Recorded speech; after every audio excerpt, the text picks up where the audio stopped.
Assalamualaikum warahmatullahi wabarakatuh. Selamat pagi dan salam sejahtera untuk kita semua. Pada hari ini, kami akan mempresentasikan mengenai implementasi nilai-nilai Pancasila dalam pembentukan aturan perundang-undangan. Sebelumnya, perkenalkan kami dari kelompok 4 yang beranggotakan Astria Irtiana, Nur Indah Agustin, Siti Aulia Adila, Tiara, saya sendiri, dan Suci Wulandari M. Pada hari ini, kami akan membahas mengenai Pancasila merupakan sumber segala hukum negara, dan yang kedua mengenai kebijakan pemerintah yang tidak sesuai dengan nilai Pancasila di bidang politik. Untuk itu, kita akan masuk dalam materi pertama mengenai Pancasila merupakan sumber hukum negara. Sumber hukum dapat diartikan sebagai segala apa saja yang menimbulkan aturan-aturan yang mempunyai kekuatan yang bersifat memaksa. Jika peraturan tersebut dilanggar, akan mendapat sanksi yang tegas dan nyata. Menurut Stephen Bergen, sumber hukum terbagi atas dua. Yang pertama, sumber hukum material, yang artinya sebagai tempat dari mana hukum diambil.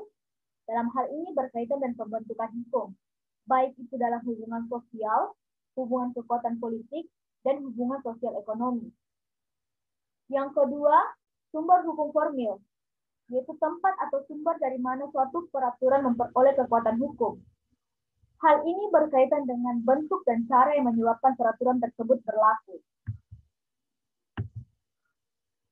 Untuk Indonesia, sumber hukum material yaitu merupakan Pancasila, dan untuk sumber hukum formil yaitu peraturan perundang-undangan, perjanjian antar negara, jurisprudensi. Selanjutnya, menurut Rustam Saleh, fungsi Pancasila sebagai sumber segala hukum mengandung arti bahwa Pancasila berkedudukan sebagai ideologi hukum Indonesia, kumpulan nilai-nilai yang harus berada di belakang keseluruhan hukum Indonesia, asas-asas yang harus diikuti sebagai petunjuk dalam mengadakan pilihan hukum di Indonesia, dan yang terakhir sebagai suatu pernyataan dari nilai kejiwaan dan keinginan bangsa Indonesia. Kemudian dipertegas dalam ketetapan MPR nomor 3/MPR tahun 2000 tentang sumber hukum dan tata urutan peraturan perundang-undangan dalam pasal 1 ayat 1 sampai ayat 3. Pasal 1 ayat 1 bunyinya, sumber hukum adalah sumber yang dijadikan bahan untuk penyusunan peraturan perundang-undangan. Ayat 2, sumber hukum terdiri dari sumber hukum tertulis dan sumber hukum tidak tertulis. Yang ketiga, sumber hukum dasar nasional adalah Pancasila, sebagaimana tertulis dalam pembukaan Undang-Undang Dasar 1945. Ketuhanan yang Maha Esa, kemanusiaan yang adil dan beradab, persatuan Indonesia, dan kerakyatan yang dipimpin oleh hikmat kebijaksanaan dalam permusyawaratan perwakilan, serta dengan mewujudkan suatu keadilan sosial bagi seluruh rakyat Indonesia, dan batang tubuh Undang-Undang Dasar 1945. Demikianlah materi yang dapat saya sampaikan. Selanjutnya akan dibawakan oleh teman saya, Astriana. Silakan. Baik, terima kasih atas kesempatan yang diberikan. Pancasila merupakan pandangan hidup bangsa dan memiliki fungsi sebagai dasar negara Indonesia. Dalam kedudukannya yang demikian, menempatkan Pancasila sebagai sumber dari segala sumber hukum, atau dengan kata lain, sebagai sumber hukum dasar nasional dalam tata hukum di Indonesia. Adapun landasan-landasan yang menunjang bahwa Pancasila sebagai sumber dari segala sumber hukum di Indonesia yaitu yang pertama, Undang-Undang Dasar 1945. Pasal-pasal dalam Undang-Undang 1945 merupakan perwujudan dari Pancasila dan dapat dikatakan bahwa Undang-Undang 1945 merupakan bentuk dari Pancasila.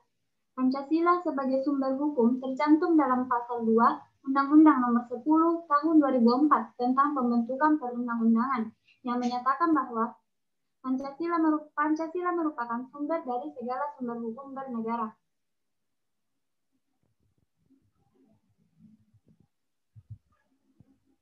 Yang kedua yaitu ketetapan MPR. Ketetapan MPR nomor 5/MPR/1973 dan ketetapan MPR nomor 9/MPR/1978 yang menegaskan kedudukan Pancasila sebagai sumber dari segala sumber hukum atau sumber dari tertib hukum di Indonesia. Keberadaan Pancasila sebagai sumber dari segala sumber hukum kemudian kembali dipertegas dalam Ketetapan MPR nomor 3/MPR/2000 tentang sumber hukum dan tata urutan peraturan perundang-undangan. Yang ketiga yaitu undang-undang atau peraturan pengganti undang-undang. Supremasi Pancasila dalam sistem hukum kembali ditemukan dalam Undang-Undang nomor 10 tahun 2004 tentang pembentukan peraturan perundang-undangan. Pada pasal 2 undang-undang ini disebutkan bahwa Pancasila merupakan sumber dari segala sumber hukum negara. Undang-undang tersebut kemudian diganti dengan Undang-Undang nomor 12 tahun 2011 yang mengatur tentang hal yang serupa. Pada pasal 2 undang-undang ini tetap menegaskan hal yang sama sebagaimana dalam Undang-Undang nomor 10 tahun 2004 bahwa Pancasila merupakan sumber dari segala sumber hukum negara. Sekian dari saya, terima kasih. Terima kasih atas pemaparannya. Selanjutnya kita akan membahas mengenai kebijakan pemerintah yang tidak sesuai dengan nilai Pancasila di bidang politik. Sebelumnya kita akan melihat realitanya yang akan dibawakan oleh Suci Wulandari. Baik, terima kasih moderator atas kesempatan yang diberikan. Di sini saya akan membahas mengenai realita kebijakan pemerintah yang menyimpang dengan nilai-nilai dasar Pancasila, khususnya dalam aspek politik. Nah, Pancasila, sebelumnya kita harus mengetahui bahwa Pancasila merupakan ideologi bangsa kita. Nah, selain itu, Pancasila juga disebut sebagai way of life atau Weltanschauung, pegangan hidup, petunjuk hidup, dan juga sebagainya. Nah, dalam hal ini, Pancasila adalah sebagai petunjuk arah kegiatan dari segala bidang kehidupan, baik itu bidang politik, ekonomi, sosial budaya, dan sebagainya. Nah, sehingga seluruh kegiatan dan tingkah laku bangsa Indonesia harus dijiwai dan merupakan pancaran dari sila-sila Pancasila yang merupakan satu kesatuan utuh yang tidak dapat dipisahkan antara satu dan yang lainnya.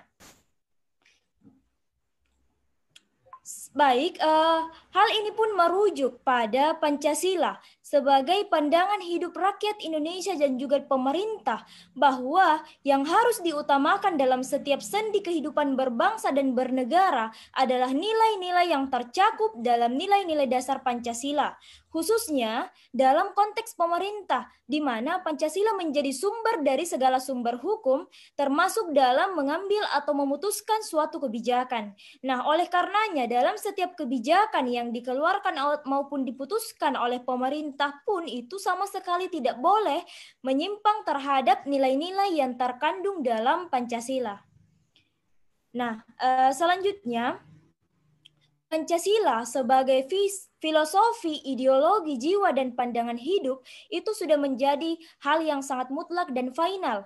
Nah, akan tetapi jika kita relasikan atau kita bawa ke dalam cakupan yang lebih luas, direlasikan terhadap realita yang ada saat ini, dalam tahap pelaksanaan masih banyak ditemukan adanya pelanggaran-pelanggaran yang bertentangan dengan nilai-nilai Pancasila.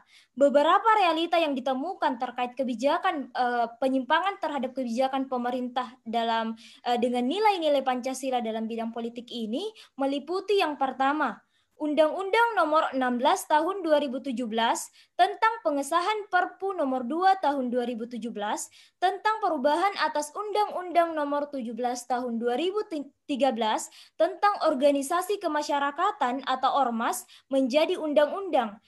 Posisi pemerintah untuk rancangan KUHP memasukkan pasal makar dan penghinaan terhadap presiden.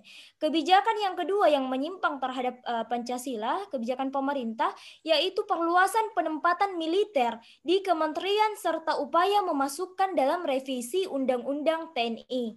Nah, kemudian kebijakan yang ketiga yang menyimpang ialah Undang-Undang Nomor 5 Tahun 2018 tentang perubahan atas Undang-Undang Nomor 15 Tahun 2003 tentang penetapan Perpu Nomor 1 Tahun 2002 tentang pemberantasan tindak pidana terorisme menjadi undang-undang mengkaburkan batasan peran TNI dalam urusan pertahanan.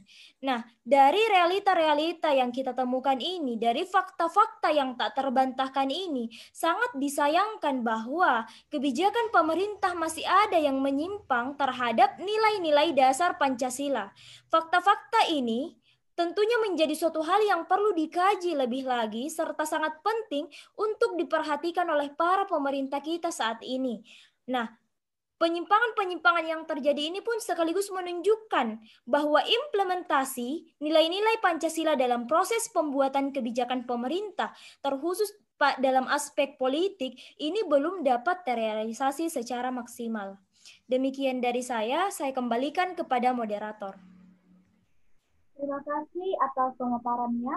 Selanjutnya kita akan beralih ke materi mengenai masalah penyimpangan kebijakan pemerintah terhadap nilai Pancasila yang akan dibawakan oleh Siti Aulia.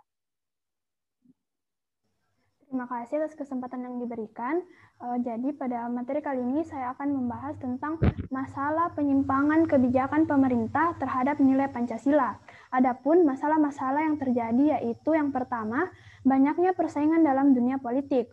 Masalah yang dihadapi oleh bangsa Indonesia di masa sekarang ini adalah adanya persaingan dalam dunia perpolitikan, di mana persaingan tersebut dilakukan dalam bentuk persaingan sehat dan persaingan yang tidak sehat. Persaingan sehat akan memberikan dampak positif bagi siapapun, dan sebaliknya, persaingan tidak sehat akan memberikan dampak negatif bagi pihak manapun. Persaingan tidak sehat ini biasanya dilakukan dalam bentuk saling menjatuhkan, menghina, memaki, bahkan saling menyakiti. Yang kedua, adanya korupsi.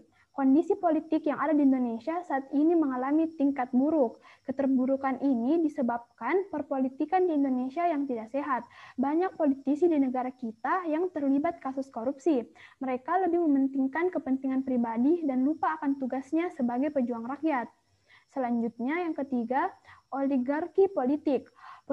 Penumpukan kekuasaan dan kekayaan di tangan segelintir elit merupakan satu hal yang dilihat sebagai masalah demokrasi lainnya. Elit yang kaya dan berkuasa ini menggunakannya untuk membeli suara dalam pemilu, sehingga mereka yang terpilih belum tentu merupakan hasil pilihan suara rakyat.